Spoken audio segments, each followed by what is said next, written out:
একটা আসলেন, আবু বকর সিদ্দিকের মতো সাহাবায়ে কেরামদের ঈমান আরো বৃদ্ধি পেয়ে গেল, জাদাতুহুম ঈমান আরো বৃদ্ধি পেয়ে গেল। কিন্তু বেশ কিছু নতুন নতুন মুসলমান ছিল, তারা মুরতাদ হয়েছিল। আপনাদের অবগতির জন্য বলছি। তাহলে মেরাজ দিয়ে আল্লাহ পাক নবীকে সম্মানিত করলেন, কিছু লোকের ঈমান বাড়লো, কিছু লোক কাফের মুরতাদ হলে ইসলাম কবুল করার পরেও। তো আল্লাহ পাকের কাজে আল্লাহ পাকের যে হিকমত রয়েছে একটি কথাতে, এবং দিন ভালো করে না শেখার কারণে দূর থেকে একটা ক্যাসেটে শুনলো যে লা ইলাহা ইল্লাল্লাহ মানে লা মা'বুদা বিহাক্কিন, আরে হক কোথা থেকে নিয়ে আসলো, না শুনবই না কোনো কথা, গোমরাহ হয়ে গেল। অথচ মাদ্রাসা পড়ে যদি সামান্য নাহু গ্রামার জানতো আর গ্রামারটাকে সঠিকভাবে বোঝার চেষ্টা করতো, তাহলে হয়তো কোনো হইতো না। গ্রামারে, নাহুর গ্রামারে রয়েছে লায়ে নাফি জিন্স, লা হচ্ছে লায়ে নাফি জিন্স, লায়ে নাফি জিন্স, তার একটা ইসিম চাই, একটা খবর চাই, একটা ইসিম চাই, একটা খবর চাই। তো লা ইলাহা ইল্লাল্লাহতে ইসিম তো আছে জাহির, লা ইলাহা, ইলাহা হচ্ছে ইসিম, আর ইসিমকে সে নাসাব দেয়, নাসাব মানে জবর ফাতা দেয়। তো লা ইলাহা এই জন্য পড়ছে, লা ইলাহ বলেন না, লা ইলাহে বললে ভুল, এলাহে ভুল, এলাহ ভুল, লা ইলাহা হাজবার হা, কারণ ইসিমকে কি করে জবর দেয়, লা এসেছে এই জন্য, লা ইসিমকে জবর দিয়ে দিল। খবর লাগবে, খবর না, ইল্লাল্লাহ খবর নয়, তার খবর আরবি ভাষায় অনেক সময় উজ্জ থাকে, আমাদের কথাতে উজ্জ থাকে, আমাদের কথাতে অনেক সময় উজ্জ থাকে। ভাই জিজ্ঞেস করছি, ভাই আব্দুল্লাহ এসেছেন কি? বলছেন আসেনি। কি আসেনি? আব্দুল্লাহ আসেনি। আব্দুল্লাহ তো বললেন না, আপনি আসেনি শুধু বললেন। কে এসেছে ভাই, কে এসেছে দেখেন তো দরজার বাইরে কি আছে? বলছে আব্দুল্লাহ, শুধু আব্দুল্লাহ বললেন, আব্দুল্লাহ এসেছে কথাটা বললেন না। কোন জায়গায় ভার আপনি ক্রিয়া হজব করে দিচ্ছেন, আর কোন জায়গায় আপনি কর্তা ফাইল হজব করে দিচ্ছেন, করছেন না? নিজের ভাষায় করছেন আপনি। তা আরবি ভাষায় ওই রকমই অনেক সময় ইসিম আছে, খবর হজব থাকে, খবর উজ্জ থাকে, উজ্জ আছে, সেটাকে মানতে হবে, অর্থে বলতে হবে সেটা।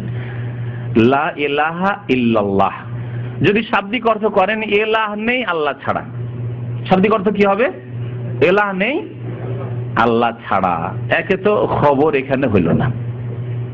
দুই নম্বর কথা, অর্থের ক্ষেত্রে অর্থ আপনার ভুল, অর্থ আপনার কি ভুল। কারণ আপনি যদি কোনো ব্যক্তিকে বলেন, জ্ঞানী মানুষকে, যে আল্লাহ ছাড়া কোনো উপাস্য নেই, সত্য কথা লাগায়েন না, হাক লাগায়েন না, আল্লাহ ছাড়া কোনো উপাস্য নেই, সে বলবে আপনি বাস্তবকে অস্বীকার করেন। আপনাকে জ্ঞানী মানুষ যদি যুক্তি বুঝে, লজিক বুঝে বলবে আপনি বাস্তবকে অস্বীকার করেন নাকি? দুনিয়ায় বাস করেন না আপনি, খবর রাখেন না? আল্লাহ ছাড়া কোনো মাবুদ নেই, মাবুদ মানে হচ্ছে উপাস্য, আল্লাহ ছাড়া কোনো উপাস্য নেই। কেমন কথা হলো উপাস্য নেই? হিন্দুদের দেবী দেবতা তাদের উপাস্য নয়? মাজারগুলি যারা সেজদা করছে তাদের উপাস্য নয়? যারা গাছের পূজা করছে সেগুলি উপাস্য তাদের নয়? যারা গঙ্গা যমুনার পূজা করছে তাদের উপাস্য নয়? যারা তৃতীয়বাদে বিশ্বাসী, যারা তিন খোদার পূজা করছে খ্রিস্টানরা, তাদের উপাস্য, ক্যাথলিক খ্রিস্টানদের এদের উপাস্য নয়? তারা উপাস্য তো আছে, তো বাস্তবকে কি করে অস্বীকার করছেন আপনি? সূর্য পূজা করছে, চন্দ্র পূজা করছে, কেউ আগুন পূজা করছে, মজুসরা আগুনি পূজকরা, উপাস্য নয় তাদের? আপনি বলছেন আল্লাহ ছাড়া কেউ উপাস্য নয়, বাস্তবকে অস্বীকার করছেন। কোন থেকে ভুল? তাহলে কলেমা আপনাদের ভুল। যদি আপনি সঠিক অর্থ না করেন, বলবে আপনার কলেমা ভুল। বাস্তবকে চোখে দেখছি, মানতে হবে। দিনে দুপুরে যদি বলেন চোখওয়ালা মানুষকে যে এখন রাত, মানবে? মানবে না। ওই রকমই যদি বলেন না পৃথিবীতে আল্লাহ ছাড়া কেউ উপাস্য নেই, বলে ভুল। কে বললো? অধিকাংশ মানুষ আল্লাহ ছাড়া অন্যের উপাসনা করছে। মুশরিকদের সংখ্যা তো বেশি, পৌত্তলিকদের সংখ্যা বেশি, গায়রুল্লাহর পূজারীদের সংখ্যা বেশি। কি করে আপনি বলছেন যে লা ইলাহা ইল্লাল্লাহ, আল্লাহ ছাড়া কেউ উপাস্য নেই? আল্লাহ ছাড়া কেউ উপাস্য নেই এই কথা ভুল। কিন্তু যখন বলবেন খবরটা লাগিয়ে লা ইলাহা ইলাহা ইসিম আর হাক্কুন বা বেহাক্কিন হচ্ছে খবর, বুঝলেন? তখন হবে ওর অর্থ যে আল্লাহ ছাড়া কেউ সত্য উপাস্য নেই, আল্লাহ ছাড়া কেউ হক সত্য উপাস্য নেই। তখন একজন লজিক জানা লোক, দর্শন পড়া লোক এসে এতরাজ করতে পারবে না, বলতে পারবেন যে তোমাদের কলেমায় ভুল আছে। কলেমায় কোনো ভুল নেই, কারণ আল্লাহ হচ্ছেন একমাত্র সত্য উপাস্য। বাকি চন্দ্রর কে উপাসনা করে মিথ্যুক, তারা মিথ্যা উপাস্য। সূর্যের পূজা করে মিথ্যুক তারা, গঙ্গা যমুনার পূজা করে মিথ্যুক, বাতিল উপাস্য, হক নয়। হকের বিপরীত হচ্ছে বাতিল, হকের বিপরীত হচ্ছে বাতিল উপাস্য। আলেহা বাতিলা আছে, এলা হক হচ্ছেন একজন, এক সত্তা, এক জাতে পাক আল্লাহ রাব্বুল আলামিন। আর আলেহা বাতিলা বহু রয়েছে, অনেক রয়েছে। কোরআনে কারীমের 2টি আয়াতে আল্লাহ পাক স্পষ্ট ভাষায় এই হকের কথা লাগিয়েছেন। সূরা হজে একটি আয়াত রয়েছে, আর একটি রয়েছে সূরা লোকমানে। আল্লাহ পাক ইরশাদ করেছেন, যালিকা বিআন্নাল্লাহা হুয়াল হক, শোনো যে আল্লাহ হচ্ছেন হক, সত্য। ওয়া আন্না মা ইয়াদউনা মিন দুনিহি আল বাতিল, আর আল্লাহকে বাদ দিয়ে যাদেরকে আহ্বান করে, ডাকে, যাদের উপাসনা করে তারা, তা হচ্ছে বাতিল। সূরা লোকমানে মিন দুনিহিল বাতিল বলেছেন আল্লাহ পাক, আর সূরা হজে মিন দুনিহি হুয়াল বাতিল বলেছেন, হুয়া বাড়িয়ে। যালিকা বিআন্নাল্লাহু আল হক ওয়া আন্না মা ইয়াদউনা মিন দুনিহি হুয়াল বাতিল। তাহলে আল্লাহ পাক রব্বুল আলামিন হচ্ছেন বারহাক মাবুদ, সত্য মাবুদ। এখানে খবরের প্রয়োজন রয়েছে গ্রামারে, আর গ্রামারে যখন হক লাগিয়ে দিলাম তখন কারো আর কোনো সংশয় থাকলো না। যারা বাস্তব দেখে বিচার করে, বাস্তব দেখতেই হবে, বাস্তবে আছে কিন্তু সব বাতিল মাবুদ, এগুলি হক মাবুদ নয়, বাতিল মাবুদ। তো লা ইলাহা ইল্লাল্লাহ মানে বলবেন লা মাবুদা বিহাক্কিন ইল্লাল্লাহ, বা লা মাবুদা হাক্কুন ইল্লাল্লাহ।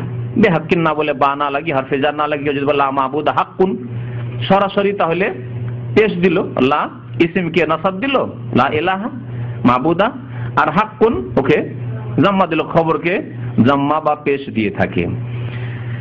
লা ইলাহা নাফিয়ান, লা ইলাহা আপনি অস্বীকার করলেন, ইলাহ নেই, তাহলে প্রথম অস্বীকার করতে হবে, প্রথম অস্বীকার করতে হবে। একে বলা হয়েছে প্রথম ক্লিন, প্রথম কি করতে হবে?